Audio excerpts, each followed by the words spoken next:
but I feel like guys maybe in their 40s, 50s and up, my age and up, I just don't feel like pastors especially feel like they can even acknowledge, hey, I'm not okay. Yeah. And I remember that moment, my wife asking me, hey, are you okay? Everybody, Doc Brian here, and welcome to Doc Talks, where we talk about people's troubles, trials, tribulations, and hopefully triumphs in life. Today, we're in LifeWord Studios in Conway, Arkansas, broadcasting to 127 countries and over 150 languages to a potential listening audience of 2 billion people. You can find all of our content at lifeword.org. Today, I have a guest with me, Jake Norman. You may notice him. I'm sure most people know who you are. You just have one of those faces that you see, hung up on a poster in the Post office. Yeah. So, Jake, it's good to have you with us here today. Glad to be here. So, of course, Doc Talks is a mental health show. And I think that a lot of times, particularly as a pastors, we see that mental health isn't something that's talked about a lot within the church. In your experience as being a pastor now for however many years, and I know you were a church planner at one time, how do we approach that subject scripturally? I mean, I think some of the challenges when I think of scripturally, it tells us to confess unto one another, to have kind of this accountability relationship with other pastors, support. But I think as pastors, we struggle with applying that to ourselves. What does it look like for me to open up and share my hurt, my struggles with a fellow pastor, with a fellow brother in Christ? What does that look like? So, I mean, I know in my own journey, 26 years, I've struggled with that. Who can I talk to? Who should I talk to? What can I share? Can't I share? It's always been a struggle just because I know the Bible says we ought to. And yet, how can I as a pastor do that? Yeah. And there was a recent study from Pew Research that said that most pastors don't even feel safe in their own pulpits to be able to convey the issues that they have, whether it be, a mental health issue or a finance issue or a health issue, that they don't feel safe, that they're under, a microscope of how they're living their life. Have you ever felt like that in ministry? I definitely have probably felt the pressure of the microscope part. I'm thinking you say that when I was church planting, I preached a sermon, and this has been over 10 years ago, and I still remember this happening.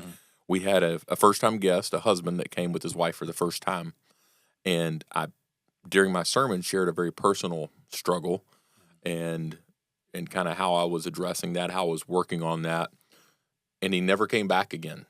And my wife kind of asked his wife why, and she said that me getting that open about it actually made him uncomfortable. So I think even that made me kind of consider, okay, was I too open?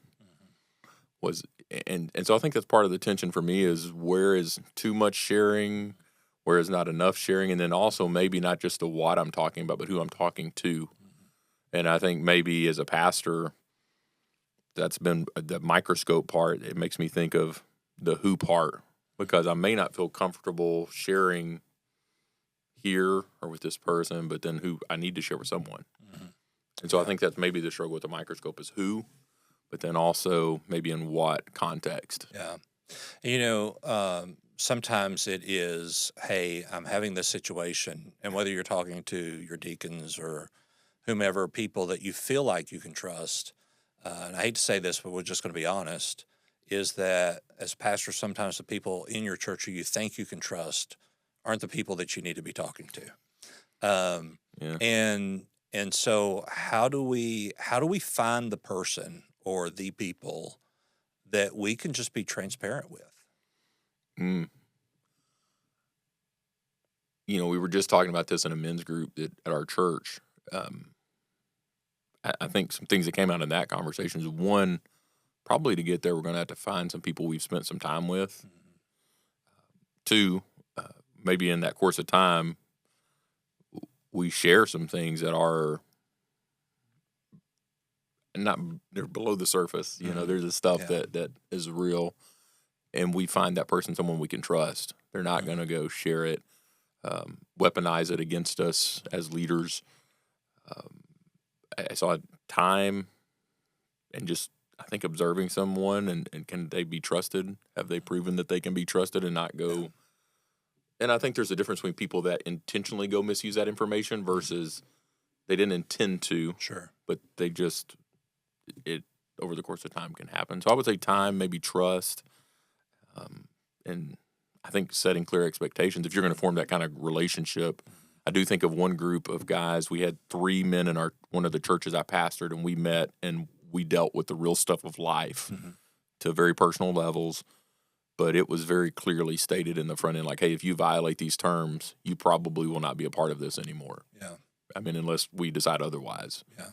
So we were just really clear on expectations. Yeah, I'm a part of a men's group here in Conway, and none of those men are members of any Baptist church. I mean, some of them aren't even Christians, you know.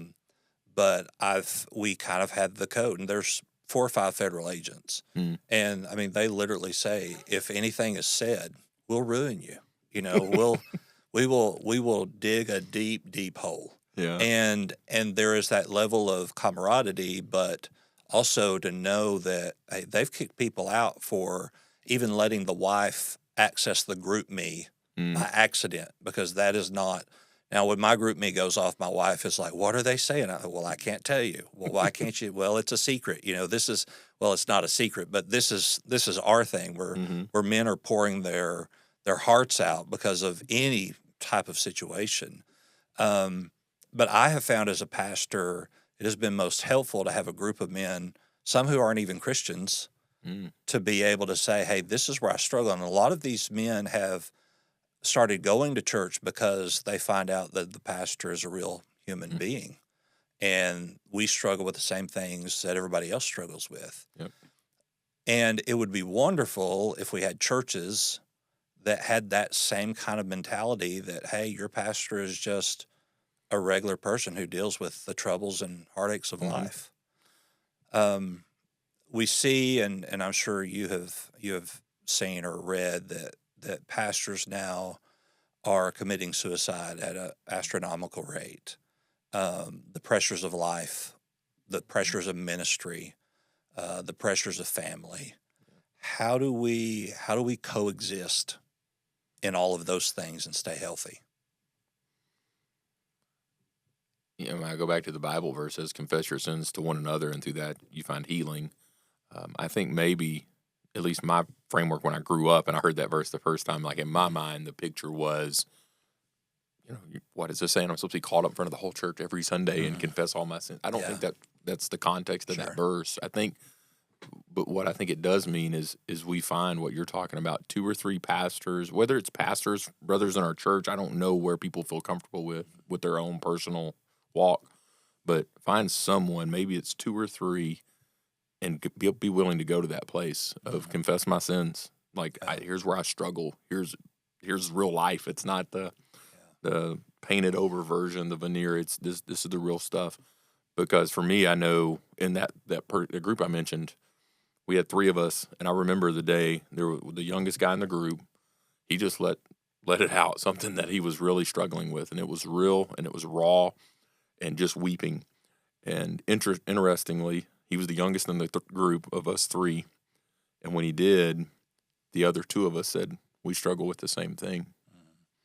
And then together, through his being willing to confess that, all 3 of us actually together became stronger and won some victory over it. We found, as the verse said, we actually found healing from it, but it took, ironically, the youngest guy in the group stepping up and going into that vulnerable spot and taking some risk. Yeah. And I think that's the struggle maybe for myself or any pastor, because we feel like we can't have that struggle.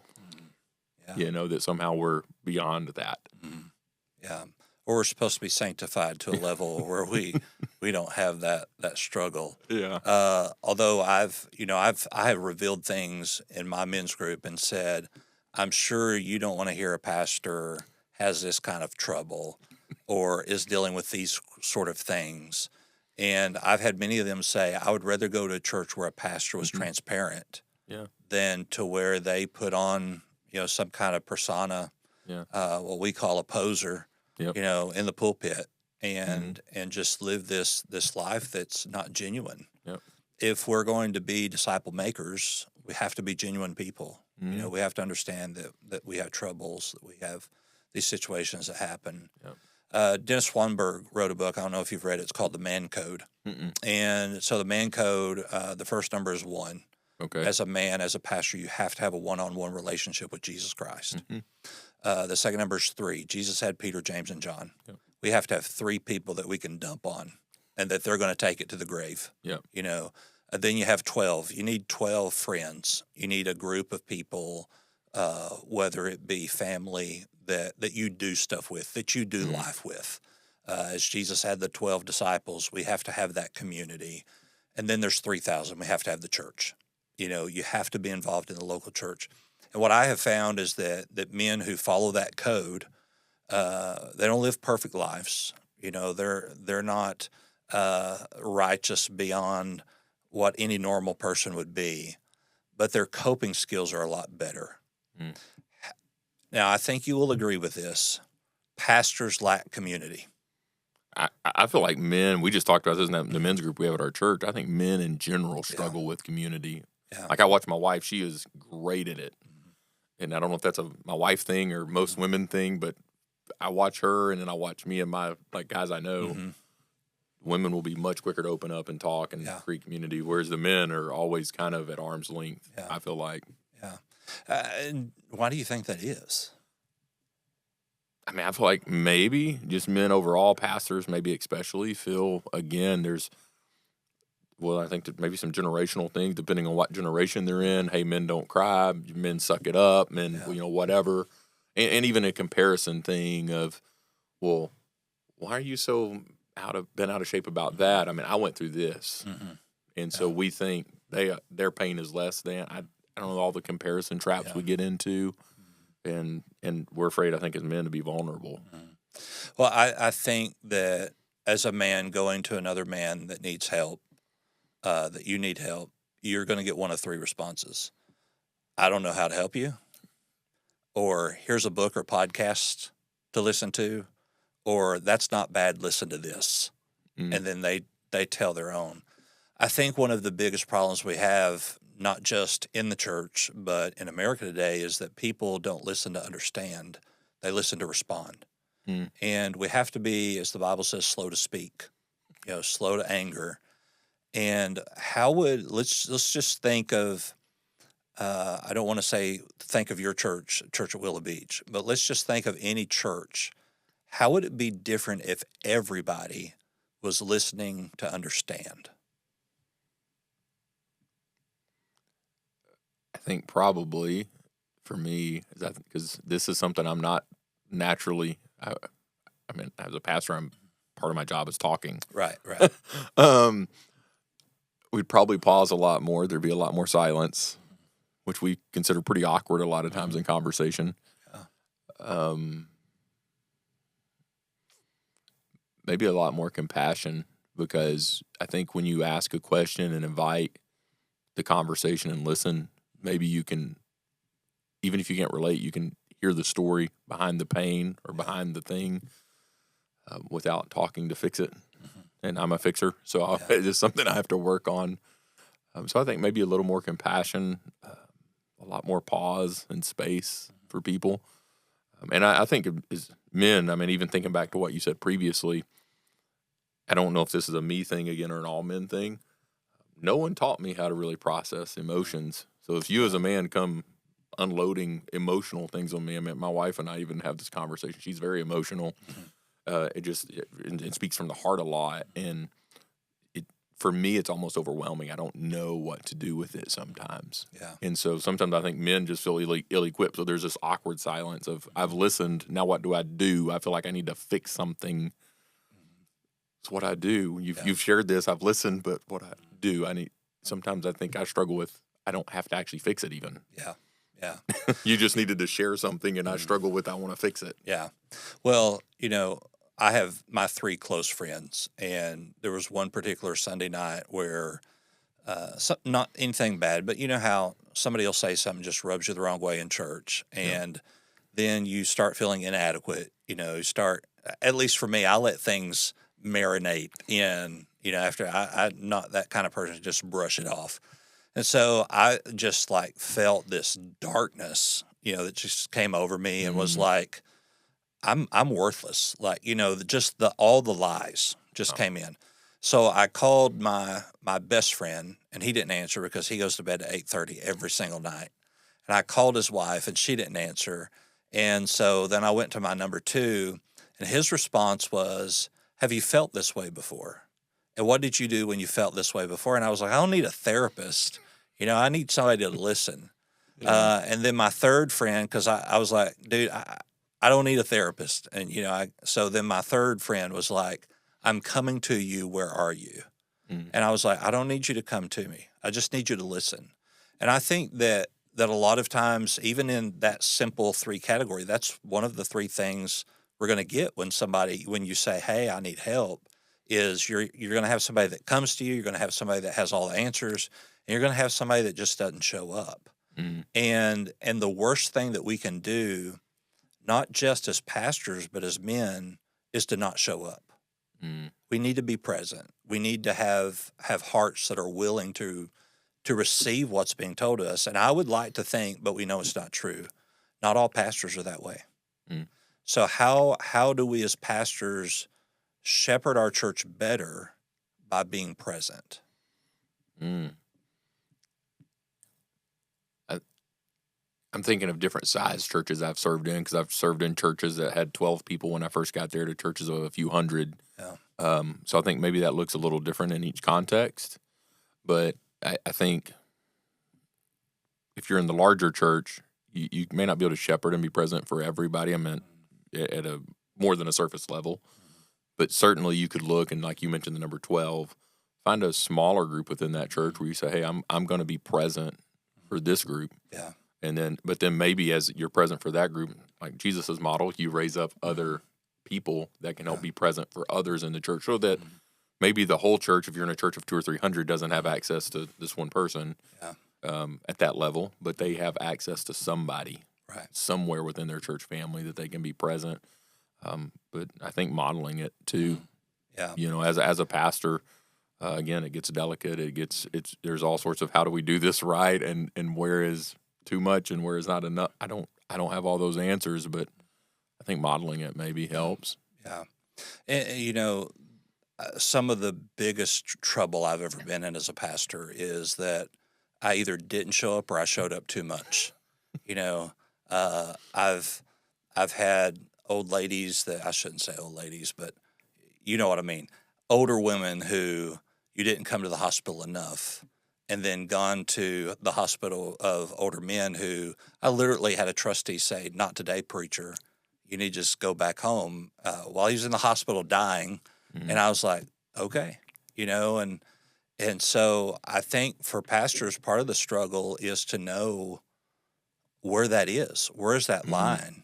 How do we serve these people? Because there's not a handbook that says this is what you do.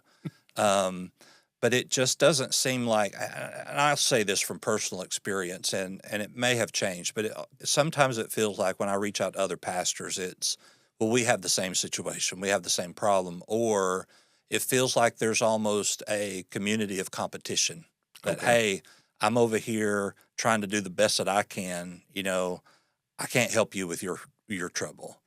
So how do we as pastors open up the space for other pastors? Well, and I mean, I do think it's important within our church family maybe to model some things, but I also think for pastors, it might be really helpful to look to 2 or 3 other pastors that maybe we don't feel like we can go to some places with people in our own body, but surely we can find 2 or 3 brothers in Christ that are pastoring. I feel like in that space we could learn to relate to each other. How? That's a challenging question, because I think even we talk about like how it could be misused in our own church family. If we're in the same locale, for example, I think some pastors are afraid, what if I tell the guy down the street or across town and then he somehow misuses that information? Again, I think time and trust. I'm probably at the point in my life where I'm not real good at this naturally. It takes concerted effort. I tend to personally keep people at arm's length, just by nature. So I have to really work at trying to build Yeah. these relationships. Yeah. So I don't know. I mean, I think time, trust, but then also I think it just at some point for me, I just go, hey, I know I need this, and I've got to figure it out. I've got to form it, and I've got to reach out and find the guys that are willing. Yeah. Maybe that's where you start. I mean, what is it? Paul tells Timothy, go find faithful men. Maybe you find some guys that they're just willing. Maybe they're not the guys that you thought, but they're the guys that are willing. And you start there. Yeah. There was several years ago now, there was a pastor in North Little Rock, not a BMA church, but a rather large congregation, and he stood before his church and he confessed that he had an addiction to pornography. And the church loved him through that. He remained their pastor. The church paid for him to go to counseling, paid for him and his wife to have marital counseling until he was restored to the point of where he was sober. There were people that came to me and said, can you believe they allowed him to continue to be their pastor? And there was that air of judgment, even when there was confession that the Bible calls for. How do we navigate those situations? Because that is, we've confessed before man. He believed that he needed to tell the church. That's what he felt like God had led him to do. He left it in the church's hands of whether they fired him or not. But then other people from the outside looking in are being judgmental. They're saying, I wouldn't want a pastor who had a porn problem. Well, I hate to tell them, but there's a lot of pastors that have porn problems that are behind pulpits every Sunday that are struggling with those things. So how do we combat the thought of other people projecting onto other pastors of, I wouldn't want that, I wouldn't want this? I've talked about this with people before. I think as you dive into some of the stories of the Bible, we think of Judas, right? Like he's infamous and famous as the one who betrays Jesus. But really, in my mind, Judas and Peter aren't that different. Right. The outcome's different, certainly. But Peter denied knowing who Jesus was, not once, not twice, but 3 times. Yeah. And I've asked people, I said, what if Peter was the pastor of your church today? He would be fired and probably not allowed back for some time or ever maybe. But what we see is Jesus brings Peter back and restores him to a prominent position of leadership in a relatively short amount of time from our perspective. So I don't know what all the right answers are. I've often said if I went and finished my master's or some kind of higher education, that might be an interest of what does that path look like forward to restoration? I do think that's maybe, and this is just, I guess, Jake's theological opinion on plurality of elder leadership in a church, because that does give some space. If you've got a guy who's struggling and says, hey, I am struggling and wrestling through something, I just need to take a step back. Well, if you've got a plurality of leadership in some way, someone else in that group can step forward and carry that mantle, maybe for a little bit, and give this person some space. But yeah, I've struggled. I say I struggled. I've often, I guess, more recently asked myself, how come it is that we don't, like, if we had been the church in Peter's day, Peter might have been fired permanently. Yeah. But Jesus restores them. So I don't know what all the right answers are there and how we show truth and grace as Jesus did, where we're full of truth and full of grace, but we certainly could do better at that. Yeah. Well, I've often said we're just one decision from being just as bad as that other person is. Yeah. And if we truly love our neighbor as ourselves, which doesn't mean that we think less of ourselves, it just means we think more of the other than we do of ourselves, then grace should flow from us like anything, that we give grace wherever. Now, I understand that there may be a time of sin that somebody needs to step away from the ministry. But then how do you step back into that role without being the black sheep of the community? What is that process? And I think it's unique to every situation. I used to be very dogmatic about a pastor cannot be divorced until I've met some of our pastors who have been divorced, but it was a situation that was unique. It was something that was beyond their control. And I've seen pastors who've had those situations that was beyond their control that left the pastorate and said, I can't. And others who have flourished because of grace.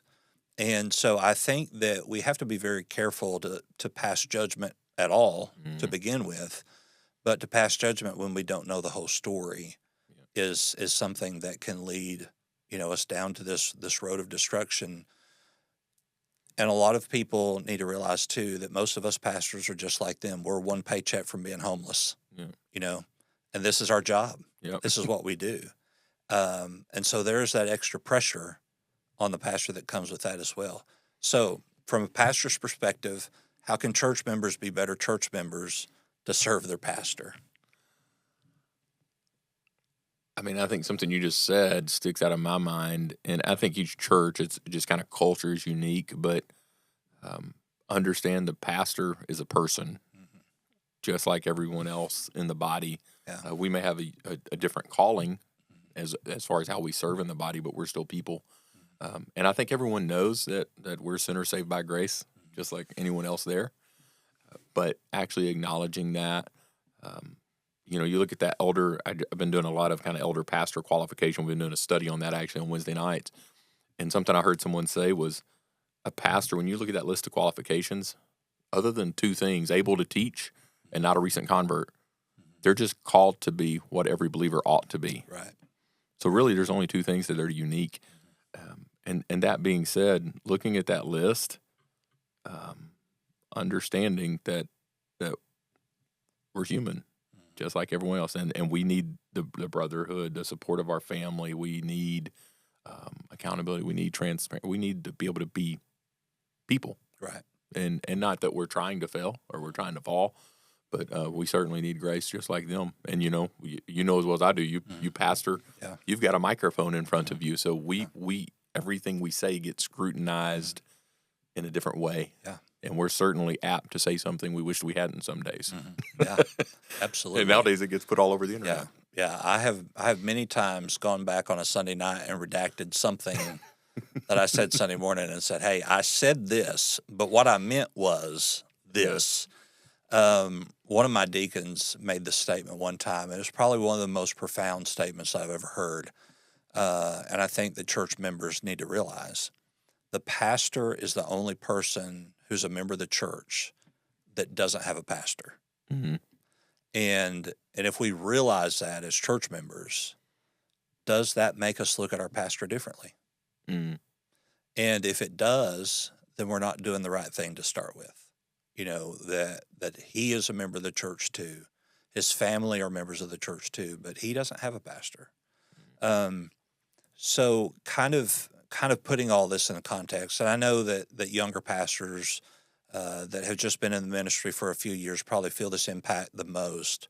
But there are some older pastors that are really struggling, with mental health and where am I think I can say I had a pastor reach out to me the other day that was 80 years old and said, "I feel like I've not been successful in ministry and I have wasted the time of the church. And just everything it was such a lie that the devil had placed upon him, but just saying it out loud, made it real.